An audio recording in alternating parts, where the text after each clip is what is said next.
Ukraine के साथ जंग में फंसे पुतिन तो साथ है Kim Jong Un. तनाशाह Kim Jong Un का बड़ा फैसला, 30,000 सैनिक रूस भेजेगा नॉर्थ कोरिया। जेलेंस्की की हालत अब होगी खराब, किम जोंग उन के खतरनाक सैनिक लड़ेंगे यूक्रेन से युद्ध।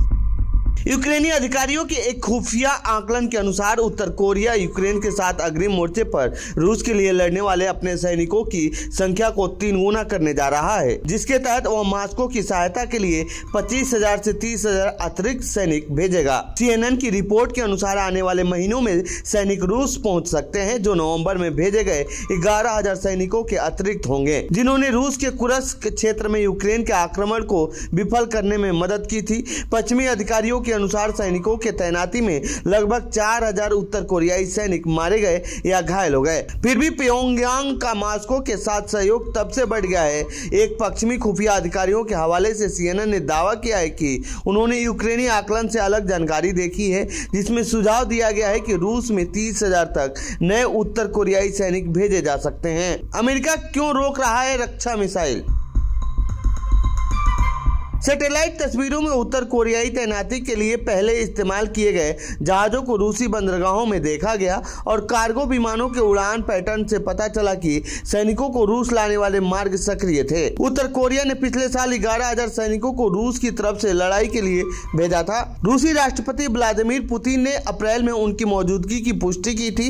यह घटनाक्रम ऐसे समय में सामने आया है जब अमेरिकी ने यूक्रेन को वायु रक्षा मिसाइलों की खेप रोकने का फैसला किया है। तो वहीं दूसरी तरफ यूक्रेन और रूस के बीच शांति को लेकर चर्चा चल रही है। पिछले 2 दौरों के बीच बातचीत लगभग सफल रही और अब क्रेमलिन को उम्मीद है कि रूस यूक्रेन वार्ता के तीसरे दौर की तारीख जल्द तय हो सकती है।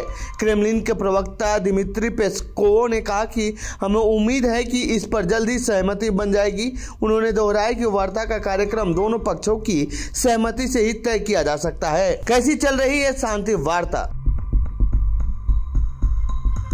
रूस के प्रवक्ता ने स्पष्ट किया है कि अभी तक कोई निश्चित तारीख तय नहीं हुई है और यह प्रक्रिया आपसी सहमति पर आधारित है।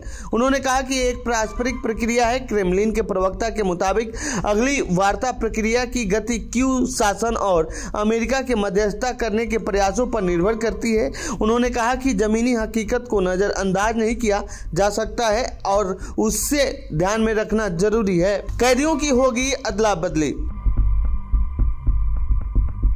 रूस यूक्रेन के बीच पहली बैठक में कैदियों की अदला बदली पर सहमति बनी थी, जबकि दूसरी बैठक में 6,000 यूक्रेनी सैनिकों के शवों की वापसी, बीमार और 25 साल से कम उम्र के कैदियों की अदला बदली पर सहमति बनी थी। पहले दौर की वार्ता 16 मई को इस्तांबुल में हुई, जबकि दूसरे दौर में 2 जून को तुर्की में दोनों देशों के बीच बातचीत हुई थी। पिछले बैठक में यूक्रेन के रक्षा मंत्री रुस्तम उमरोव ने प्रस्ताव दिया था कि तीसरी बैठक जून के आखिरी हफ्ते में आयोजित की जाए, लेकिन ये वार्ता नहीं हो पाई थी। तो ये थी नॉर्थ कोरिया से जुड़ी हमारी रिपोर्ट। आपको कैसी लगी ये रिपोर्ट कमेंट बॉक्स में बताएं। साथ ही इस पूरे मामले पर आप क्या कहना चाहते हैं कमेंट बॉक्स में लिखें। बाकी देश दुनिया की खबरों के लिए बने रहिए हमारे साथ। धन्यवाद।